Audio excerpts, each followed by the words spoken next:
안녕하세요. 행복씨앗입니다. 오늘도 시장을 정리하면서 하루를 마무리하는 시간을 가져볼까 합니다. 오늘 우리 시장은 코스피도 코스닥도 상승 마감했습니다. 코스피는 0.38%, 그리고 코스닥은 0.77% 상승 마감했습니다. 코스닥은 개인 투자자들이 많이 매수해서 이렇게 올랐고요. 그리고 코스피 같은 경우는 외국인들이 오늘도 순매수를 했습니다. 최근 들어서 이 외국인들이 한 5일 정도 연속 연속이 아니라 합계를 보면 순매수를 했습니다. 그 이후에 오늘도 이렇게 순매수를 했고, 또 시장도 이렇게 올랐어요.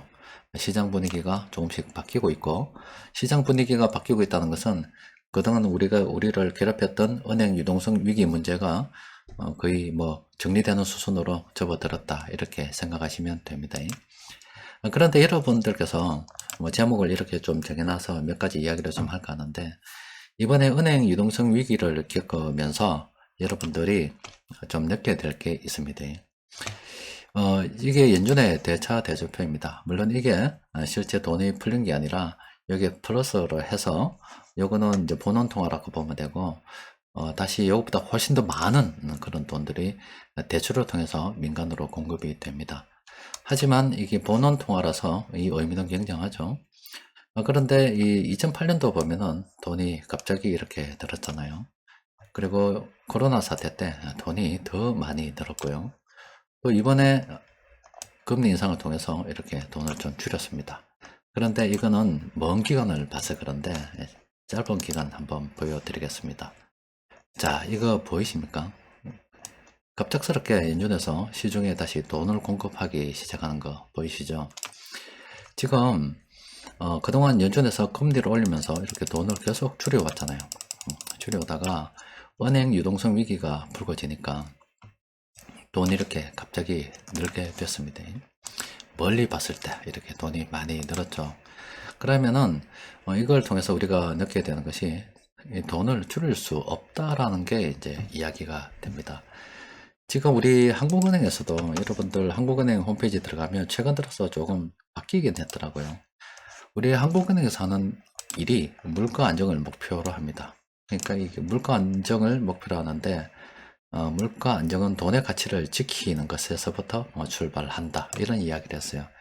근데 지금 제가 빨리 찾아봐서 그런지 몰라도 홈페이지 좀 바뀌어서 그런지 예전에 여기 보면은 2% 물가를 갖다가 2% 선에서 이렇게 잡는다, 이런 문구가 있었거든요. 그런데 사라졌어요. 거기 어디 있는지 제가 이게 찾을 수가 없습니다. 사라졌어요. 지금 우리 전 세계 물가가 굉장히 높죠. 그러면은 이번 은행 유동성 위기 사태를 통해서 여러분들께서도 보셨다시피 연준에서 돈을 갖다가 쪼개 이제 줄을 하다가 다시 줄일 수 없는 이런 상황이 돼버렸는데, 그러면 이렇게 물가가 굉장히 높다는 것은 이렇게 돈을 계속 늘리기 때문에 물가가 높다는 거잖아요. 그러면은 지금 2% 물가의 어떤 물가를 한 2% 그 수준에서 잡는다는 게 과연 가능할까에 대한 고민이 좀 필요합니다. 제가 볼 때는 2% 선에서 물가를 유지시킨다, 이 목표는 이제 수정이 돼야 될 것 같습니다. 이제 고물가를 용인하는 이런 수순으로 접어들어야 되지 않을까 싶어요. 그런데 관련해서 제가 여러분들께 또 한 번 더 이야기할 게 있습니다. 이거는 우리나라 지금 수출에 대한 이야기입니다. 예전에는 이렇게 굉장히 가파르게 증가를 하다가요, 2008년도 미국발 금융위기 때 수출이 급감했습니다. 그 이후에 잠시 회복이 됐다가 한 잃어버린 10년이라고도 이야기합니다. 요 기간이 있었습니다. 이건 우리나라만 그런 게 아니라 전 세계 무역이 정체가 되었던 그런 시기입니다. 이때 유행했던 말이 저성장 저물가란 말이 유행을 했어요. 처음에는 그러다가 말겠지라고 했는데 이게 계속 하다 보니까 이제 어느 순간부터는 이게 고착화되어서 앞으로도 계속 이렇게 저성장 이렇게 저물가 현상이 계속 지속될 거다, 이런 이야기를 했어요. 그러면서 이렇게 주장을 한 게, 지금 사람들이 이게 성장을 하지 않으니까, 성장을 멈추니까 돈이 돌지 않는다. 그런데 미국 같은 경우 전 세계가 이렇게 저성장할 때 어떤 조치를 취했냐고 하면은, 이 트럼프라고 하는 걸출한, 미국 우리 입장에서는 아닙니다만 미국 입장에서는 걸출한 인물이 나와가지고 미국 중심으로 세상을 바라봤습니다. 바라봐서 다른 나라야 죽든지 말든지 미국으로 일단 돈을 가져와라 이런 정책을 많이 폈었어요. 그런데 전 세계 돈은 이렇게 늘어나지 않았다고요. 돈이 늘어나지 않은 게 아니라 이렇게 무역이 이렇게 고착화된 그런 상황에서 근데 이 미국 쪽으로만 자꾸 땡기니까 다른 나라는 빠져나간 만큼 돈이 부족할 수밖에 없겠죠. 굉장히 뭐 저성장 뭐 저물가라 이야기하지만 오히려 더 어려운 국면에 처한 그런 국가들도 많았어요. 또 이 시기에 돈도 많이 찍어냈죠. 여튼 이렇게 저성장 저물가가 오래되다 보니까 사람들이 이제 주장을 하게 된 게 이게 이제 앞으로도 계속 쭉 갈 거라서 돈을 갖다가 막 풀어도 된다. 돈 어디서 누가 풀어야 되는데 정부 네가 해라. 정부 네가 나서서 빚을 많이 내라. 왜냐하면 정부 빚 내도 괜찮다. 이자가 낮으니까. 그러니까 정부에서 빚 많이 내가지고 우리 해먹자는 그런 주장을 한 사람들이 많았어요. 여러분들 뭐 유심히 보지 않아서 다 까먹었죠? 아마 들었는데 까먹었을 거예요. 왜냐면 TV에도 많이 나오고 뉴스에도 많이 나오고요. 저기 제가 볼 때 정책에도 반영이 좀 일부 됐었을 거예요. 그래서 저도 그때 당시 그런 주장을 하는 일부 집단의 어떤 사람들을 좀 보고서 저 사석들 미친 새끼들이가 이런 생각 굉장히 많이 했습니다. 까딱 잘못하다가 나라 말아 묻겠다는 생각을 많이 했어요. 저성장 저물가를 주장하던 그 사람들 지금은 그 이야기 못 하겠죠. 만약에 진짜 아니 어떻게 이래 경제 공부를 많이 했다 하고 하는 사람들이 한참을 못 내다보고 나라를 갖다가 이념에 취해서 망치 먹을 짓을 갖다 하는지 저는 저게 경악을 금치 못했습니다. 근데 우리 이런 물가 보세요. 실제 가파르게 이렇게 증가하다가요. 저성장 시대에 물가가 그렇게 높지 않았습니다. 그런데 그게 어디 있어요? 이 2020년 코로나 사태 때 돈을 엄청 풀어버렸잖아요. 근데 그 이전에 걔들이 주장한 게 2008년도 돈을 이만큼 풀었는데 물가가 안 올랐으니까 돈 풀어도 안 오른다는 주장을 했거든요. 근데 2020년도 이렇게 돈을 또 엄청 풀어버리니까 지금 어떻게 됐어요? 물가가 지금 단기간에 오른 거 보세요. 진짜 이 시기에 그 친구들 말 듣고 국가 부채를 엄청 늘려가지고 돈을 빌렸다 그러면은 지금 불과 몇 년도 안 지나서 나라 완전 개판 날 뻔했습니다. 근데 그런 사람들이 많아요. 나라에 많기 때문에 결과적으로 나라는 개판하는 쪽으로 가지 않을까 생각하고 있고 또 뭐 우리나라뿐만이 아니라 전 세계 다른 나라도 돈을 줄일 수 없다는 사실이 이미 이렇게 증명이 된 마당에 결과적으로 우리가 향하는 것은 저렇게 파산하는 쪽으로 가지 않을까 싶어요. 자, 그런데 오늘 우리 뉴스를 좀 보면은 거기다 하나 더 되겠습니다. 여러분들께 제가 선진국 지수 뭐 이야기 많이 드렸잖아요. 지금 연내 공매도를 재개하고 선진국 지수 편입에 어떻게 하겠다 이런 이야기들이 나오고 있습니다. 내년쯤에 목표로 하고 있다라고 이야기하는데 저게 뭐냐면 시장에 돈이 활발하게 돌아갈 수 있도록 하는 겁니다. 그리고 얼마 전에는 금융위에서 외국인 투자자 사전 등록 제도를 30년 만에 폐지했죠. 올해 연내 폐지한다 그랬습니다. 했죠. 이거 했네요. 3월 2일날 폐지했고요. 또 그리고 그뿐만이 아닙니다. 채권 시장도 지금 개방하기 위해서 이렇게 이야기하고 있습니다. 이 모든 것들이 향하는 곳이 어디냐면은 이게 우리나라인데 우리나라를 이렇게 막고 있었던 금융 관련 장벽들을 하나하나 지금 허무는 작업들을 하고 있습니다. 방어벽이 하나하나 사라진다 이 말이에요. 그러면은 이렇게 이제 방어벽이 사라진 나라는 이렇게 투명하게 되겠지요. 그러면 전 세계에 돈이 늘어나면 입출이 굉장히 자유로워집니다. 그러면 돈이 들어올 때는 확 들어왔다가 나갈 때 확 줄어드는 그런 현상이 발생이 되겠죠. 그러면은 우리가 주식을 가지고 있는 사람들은 갑작스럽게 확 날아갈 때가 있고 확 날아갔다가도 확 꺼질 때가 있겠죠. 바로 그게 이제 금융위기가 되는 겁니다. IMF 때도 물론 IMF 때도 약간 좀 다른 일이었고 2007년도가 그런 일이 있었던 때입니다. 근데 그런 현상이 벌어지고 있어요. 자, 금융시장이 개방되고 있습니다. 이제 부와 가난의 어떤 갈림길에 현재 우리가 놓여 있다라고 보시면 돼요. 다시 한번 정리를 하면은 전 세계 돈은 계속 늘어나고 있고 줄어들 수가 없어요. 한때 이 저성장 시대를 경험하면서 사람들이 돈 막 늘려도 된다, 빚 늘려도 된다. 그런 참 망언을 했었는데 그마저도 이번에 물가가 올라가면서 끝나버렸습니다. 그럼 돈이 이렇게 계속 늘어나게 되면은 전 세계 높은 물가 지금 잡을 수 없다는 결론에 이르게 됩니다.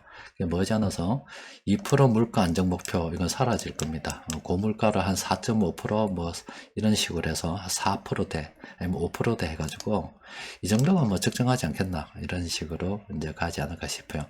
그러면 이제 높은 이자 계속 앞으로 부담해야 될 수가 있습니다.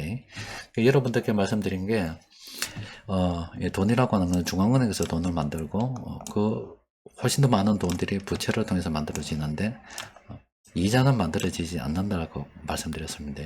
그 이자가 낮은 시대에 살게 되면 이자 부담이 작기 때문에 파산하는 사람들이 줄어들 수 있습니다. 그 이자를 내기 위해서는 다른 사람들의 돈을 빼들어와야 된다고 말씀드렸죠.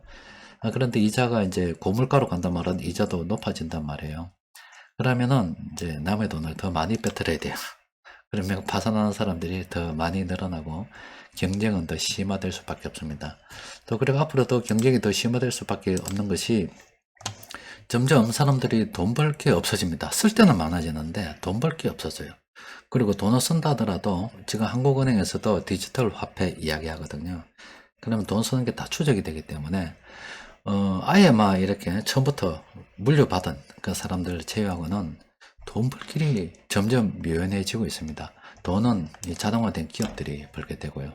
사람들이 돈을 버는 것은 예전보다 못한 제조업보다 훨씬 더 돈이 낮은, 월급이 낮은 어떤 서비스업이라든지 아니면 노인 요양, 노인 의료 서비스업 이쪽으로 가게 된다고요. 그러면 예전보다 훨씬 더 돈을 많이 못 벌겠죠. 아직은 우리나라가 제조업 비중이 높은데 그마저도 지금 사람을 잘 뽑지 않는 그런 상황으로 나아가고 있어요. 점점 이렇게 힘드는데 그럼 우리가 이제 마지막 거 뻥튀기 되는 그 과정에 지금 우리가 놓여 있다라고 보시면 되죠.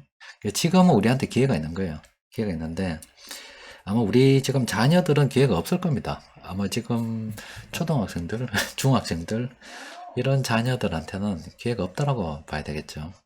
그러면 걔들은 가난하게 살 가능성이 굉장히 크다고 볼 수가 있겠습니다. 하여튼 또 그리고 그 과정에 이제 금융시장 개방되면 시장에 출렁출렁거리고 그러면 또 사람들이 돈을 좀 이렇게 그 기회를 잘 이용하면 되는데 대부분이 다 이용을 잘 못하는 그런 상황이죠. 부자는 더 부자가 되고요. 가난한 사람은 더 가난하게 되는 그런 상황으로 계속 나갈 겁니다. 돈이 늘어나면 원래 그래 돼요. 돈이 늘어나면 원래 그래 됩니다. 파산을 향해서 나아가고 있는 중이고 그 마지막 기회를 지금 우리가 맞이하고 있다고 보시면 됩니다. 따라서 현재 시장이 좀 이상하죠? 잘 안 가죠? 이때 사야 됩니다. 원래 주식시장은 잘 안 가다가요 갑자기 날아갑니다. 외환시장 개방된다 말은 갑작스럽게 돈이 이렇게 들어왔다가요 이렇게 쪼그라듭니다. 그러면 이렇게 돈이 늘어나지 않은 시기입니다. 갑작스럽게 돈이 이마에 됐다가 그 다음에 다시 쑥 돈이 값아져서 이렇게 됩니다. 그럼 우리는 이 시기에 있다는 걸 굉장히 참 내가 전생에 나라를 구했나 생각해야 됩니다. 자, 오늘 우리 시장 외국인들이 전기전자업종 많이 매수했어요. 다른 업종도 이렇게 매수했는데 일단 전기전자업종 많이 매수했고요. 우리는 계속 물량 모아가는 관점으로 접근해야 되겠죠. 자, 세력들이 공통적으로 매수한 종목이 12개가 있습니다. 그 중에서 참모들이 매수하고 있는 이런 종목들 있죠. 이거는 우리가 관심을 가지고 살펴봐야 됩니다. 그리고 이 풍산홀딩스는 단기적으로 많이 올라서 조심을 해야 되는 그런 상황입니다. 자, 점점 이 세상이 금융에 대해서 지능이 낮으면 다른 지능이 중요한 게 아니라 금융에 대한 지능이 낮으면 못 사는 시대로 접어들고 있습니다. 점점 못 사는 시대로 접어들고 있어요. 그런데 그러면은 이 금융지능은 우리가 알고 있는 학교에서 공부하는 거하고 상관이 없습니다. 제가 지금 변호사하고도 일을 많이 하고 있어요. 법무법인하고도 일을 많이 하고 있는데 이 변호사들도 이 돈을 버는데 돈 벌고 나면은 사람들이 다 직권주 생각해요. 자기 게 아닙니다. 이게 내가 버는 돈이면 이 버는 돈에 있어서 적어도 여러 가지 경비 생각하면은 한 62% 정도는 그냥 세금입니다. 내게 아닙니다. 그냥 내게 아니에요. 나머지 한 40%도 안 되는 돈 가지고 내가 먹고 살아야 되고 저축을 해야 됩니다. 근데 이거는 어느 정도 이제 돈을 벌면 이게 맞다는 걸 알고 저에 맞춰서 살아가집니다. 그런데 제가 알고 있는 그 법무법인에 같이 일하고 있는 변호사들, 처음에 이걸 몰랐어요. 걔들도 뭐 변호사 공부한다고 뭐 알았겠어요? 그러다가 이제 소송 사건 들어오고 이렇게 이제 회사가 점점 커지고 하다 보니까 수임을 많이 하게 됐는데, 뭐 수임 과정에 좀 소개도 받고 하겠죠. 그러면 또 이런저런 돈이 또 나갑니다. 근데 이걸 몰랐어요. 걔들이 돈을 못 벌어보니까 이 버는 돈 다 지 거다 생각했거든. 대부분의 사람들이 세금을 많이 안 내기 때문에 그냥 버는 돈이 다 지 거라 생각하고 써요. 그리고 당연히 연말 되면은 돈을 돌려받는 거를 또 당연히 하다고 생각하는데, 그거는 세금을 안 내본 사람들의 이야기입니다.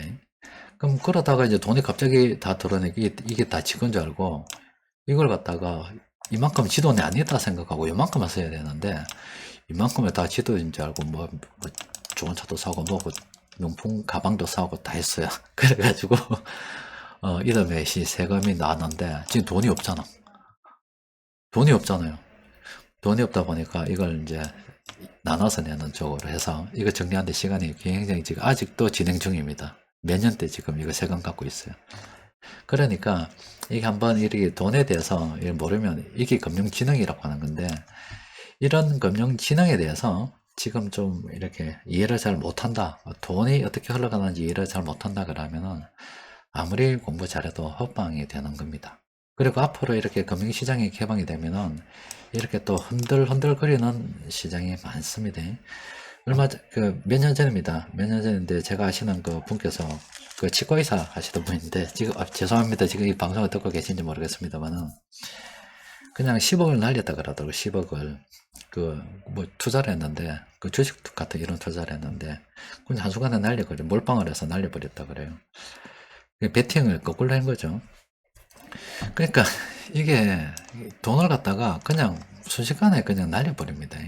근데 뭐, 돈을 잘 버시는 분들이라서, 또 머지않아서 또 회복을 했던데, 이거 팔고 저거 팔고 해서 회복을 했던데, 이 금융진흥이라는 게 굉장히 중요합니다. 그 시장이 앞으로 이 출렁출렁거리면 이 주식이라든지 뭐든지 좀 진득히 들고 있고 돈이 계속 늘어난다는 사실을 알고 유동성 관리 잘하고 이런 식으로 가야 이제 부가 형성이 되는데, 시장이 조금 오르면은 그냥 일단 팔기 바쁘다고, 잘못된 투자 습관을 가지고 있다고. 그렇기 때문에 올라가도 돈을 많이 못 벌고, 또 사람이라고 하는 게 제가 투자를 할 때 여러분들께 늘 말씀드렸잖아요. 한 종목 투자하지 말고 많은 종목을 가져서 큰 돈을 굴릴 수 있는 그릇을 키우라는 말씀을 드렸잖아요. 자기가 돈 쓰는 그릇이 한 1억 정도 그냥 캐파가 그밖에 안 된다. 그 사람들한테 10억이 오면 10억은 10억이 아닙니다. 그냥 나머지 다 누구한테다가 다 줘버려 차버립니다. 그래서 사라져 버립니다. 내가 돈을 운영하고 할 수 있는 게 100억이면 100억도 그냥 문제없이 돌릴 수가 있어요. 근데 내 그릇은 1억밖에 안 돼. 1억밖에 안 되는데 갑자기 몇 억이 들어오거나 아니면 더 큰 돈이 순식간에 어떻게 들어왔다, 그거 다 그냥 내 돈이 아닙니다. 날아가 버립니다. 이 돈에 대해서 사람들이 다 돈 벌기 위해서 살고 돈 때문에 뭔가, 지금 이 이야기도 듣고 있을 거고 하겠지만 생각보다 돈에 대해서 잘 모릅니다. 그런데 앞으로 이 금융시장이 개방되고요, 그러면은 아마 점점 더 이 급변동하는 시장이 계속 이어질 겁니다. 그리고 우리한테는 기회가 한번 남았습니다. 부자와 가난이 어떤 갈림길에 우리가 놓여가지고 있고, 우리 자녀들은 자라날 기회가 없다. 안타까운 일입니다만은 지금 젊은이들도 기회가 없을 수도 있다. 지금까지는 우리가 뭐 지역 갈등도 생기려고 생겼겠어요. 옛날에 박정희 때는 뭐 전라도하고 경북하고 표를 같이 찍었다 그러더라고. 그런데 어느 날부터 뭐 정치인들 나와가지고 이 새끼들 갈라놔가지고 전라도 경상도하고 맨날 싸움하고 있죠. 우선 또 이 정치인들 나와서 뭐 노동자 뭐 이렇게 해서 갈라놔서 또 싸움하고 있죠. 때려 죽일 새끼들입니다. 그런데 이제 또 갈등을 또 부추기겠죠. 이번에 지금 젊은 애들 나와서 머지않아서는 이제 젊은 애들 20대하고 뭐 30대 이런 청년들, 젊은 애들하고 남아는 사람들하고 싸울 겁니다. 남아는 사람들이 돈을 버냐? 다 전부 다 이제 국가의 돈, 인구 구조가 그렇잖아요. 돈 타먹어야 될 입장이고, 젊은 애들은 부양을 해야 돼서 돈을 내야 되는 입장인데, 이제는 지역 감정이고 떠나서 세대 갈등으로 머지않은 또 나라가 그렇게 변해갈 겁니다. 없으면 그래 싸운다고. 정치하는 놈들은 그런 거 이용해서 지가 계약직이잖아, 그 새끼들. 계약직 한 번 해무야 또 4년 동안 해먹고 하잖아. 4년 내몰고 거칠합병하고 국민들 싸움이나 시키고 있다고. 그런데 이념에 잘못 들여서 세상 천지 무서운 줄 모르고 까불고 살다가는 내 인생이 없어요. 줄줄 따라다니다가 내 인생이 없다니까. 그냥 걔들은 걔들이고 나는 나고 내 어떤 금융에 대한 지능을 잘 쌓아서 그냥 편안하게 사세요. 인생이 별거 없습니다. 자, 하여튼 중요한 시기에 우리가 살고 있습니다. 살고 있고 어떻게 대처하는가에 따라서 우리 인생이 어떤 말년이 달라지고 또 우리 자녀도 어떤 삶이 달라지는 그런 시기에 놓여가지고 있어요. 특히 대학 보내는 이런 그 대학교 그 자녀들 그 고등학생이나 중학교 이렇게 자녀들 지도하시는 키우시는 분들께서도 아마 선택을 잘 하셔야 될 겁니다. 그 아마 지금 당장 취업된다고 해서 당장 취업을 갖다가 목표로 해서 그냥 가버리게 되면 물론 돈을 벌어야 되긴 합니다만은 그러면은 아마 평생을 자녀는 저임금을 받으면서 살 가능성도 굉장히 커요. 그러니까 시대의 흐름을 읽으면서 어떤 직업을 가지는 건 뭐 상관이 없어요. 하지만은 금융에 대한 어떤 지능은 반드시 키워줄 수 있도록 노력을 해야 됩니다. 자, 오늘은 여기까지 정리하도록 하겠습니다. 이상입니다.